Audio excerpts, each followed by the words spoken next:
Hello বন্ধুরা, আজ ছিল আইপিএল 2026-এর নিলাম অর্থাৎ অকশান। আর সেই অকশান থেকে কেকেআর অসাধারণ সব প্লেয়ারদের কিনেছে। তার মধ্যেই অন্যতম বাংলাদেশি মুস্তাফিজুর রহমান। মুস্তাফিজুর রহমানকে 9 কোটি 20 লাখ টাকায় দলে নিয়েছে কেকেআর অর্থাৎ Kolkata night Riders. Bangladeshi cricketer Mustafizur Rahman এবার খেলবে কলকাতা নাইট রাইডার্স জার্সিতে। তো কেকেআর এই অকশানে মোট 13 জন প্লেয়ারকে কিনেছে। চলো এবার এক এক করে দেখে নিই কেকেআর কোন প্লেয়ারকে কিনেছে। 1 নম্বর ক্যামেরুন গ্রিনকে কিনেছে কেকেআর 25 কোটি 20 লক্ষ টাকায়। ফিন অ্যালেন নিউজিল্যান্ড একে কিনেছে 2 কোটি টাকায়। আশিসা পাথিরানাকে কেকেআর কিনেছে 18 কোটি টাকায়। তেজস্বী সিংকে কেকেআর কিনেছে 3 কোটি টাকায়। কার্তিক তিয়াগীকে কেকেআর কিনেছে 30 লক্ষ টাকায়। এবং 6 নম্বর প্রশান্ত সোলাঙ্কিকে কেকেআর কিনেছে 30 লাখ টাকায়। 7 নম্বর রাহুল ত্রিপাঠী একে কেকেআর কিনেছে 75 লাখ টাকায়। টিম সাইফার্ট বিদেশি একে কিনেছে কেকেআর 1 কোটি 50 লাখ টাকায়। মুস্তাফিজুর রহমানকে আগেই বলেছি কেকেআর কিনেছে 9 কোটি 20 লক্ষ টাকায়। এবং সার্থক রঞ্জনকে কিনেছে কেকেআর 30 লাখ টাকায়। দাক্স কামরাকে কেকেআর কিনেছে 30 লাখ টাকায়। সচিন রবীন্দ্রকে কেকেআর কিনেছে বিদেশি 2 কোটি টাকায়।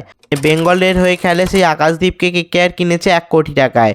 তো এই 13টা ক্রিকেটারকে কেকেআর আজকে কিনেছে এবং যার মধ্যে মেন প্লেয়ার হলো পাথিরানা 18 কোটি, ক্যামেরুন গ্রিন 25 কোটি এবং ফিন অ্যালেনকে কিনেছে যেটা ভালো বাই। মুস্তাফিজুর রহমানকেও 9 কোটি 20 লক্ষ টাকায় কিনেছে। সচিন রবীন্দ্রকে 2 কোটি টাকায় কিনেছে। তো কেকেআরের জন্য একটা অসাধারণ অকশান গেল। অসাধারণ সব ভালো বাই কেকেআর করেছে, যেটা প্রত্যাশিতই ছিল। যে সবাই জানতো যে কেকেআর ক্যামেরুন গ্রিনকে নেবেই, অল আউট যাবে। প্রত্যাশা মতোই কেকেআর ক্যামেরুন গ্রিনের প্রতি অল আউট যায় এবং সিএসকেকে অকশানে হারিয়ে ক্যামেরুন গ্রিনকে দলে ফেরায় কেকেআর এবং তার সঙ্গে পাথিরানাকেও দলে নেয় এবং তার সঙ্গে মুস্তাফিজুর রহমানকেও দলে নিয়েছে, কারণ পাথিরানা চোটপ্রবণ প্লেয়ার। তো পাথিরানা চোট পেয়ে গেলে সেখানে ব্যাকআপ হিসেবে পাথিরানার মুস্তাফিজুর রহমানকে পেয়ে গেছে কেকেআর।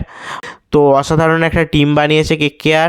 এবারে আইপিএল জেতার মতো একটা দল হয়েছে কেকেআরের। আগেরবারে ভেঙ্কটেশ আইয়ারকে বেশি টাকা কিনে ফেলার পরে আর কেকেআর ভালো দল গঠন করতে পারেনি, তবে এবছর কিন্তু অসাধারণ একটা দল গঠন করেছে। প্রায় 60 কোটি টাকার উপর টাকা নিয়ে নিলামে গিয়েছিল কেকেআর, সেখান থেকে একটা অসাধারণ টিম কেকেআর বানিয়েছে, ম্যানেজমেন্ট বানিয়েছে। তো দ্যাটস ইট। তোমরা বলো কেকেআরের টিমটা কেমন হয়েছে, আর কেকেআরের আজকে সবথেকে ভালো বাই কোনটা তোমরা সেটাও কমেন্টে জানাও। ইউটিউব থেকে দেখলে অবশ্যই চ্যানেলটা সাবস্ক্রাইব করে দাও আর পাশে বেল আইকনটা বাজিয়ে দাও। আর ফেসবুক থেকে দেখলে পেজটা অবশ্যই ফলো করে দাও। লাইক শেয়ার করতেও ভুলবে না যেন ভিডিওটা। দেখা হচ্ছে পরের ভিডিওতে।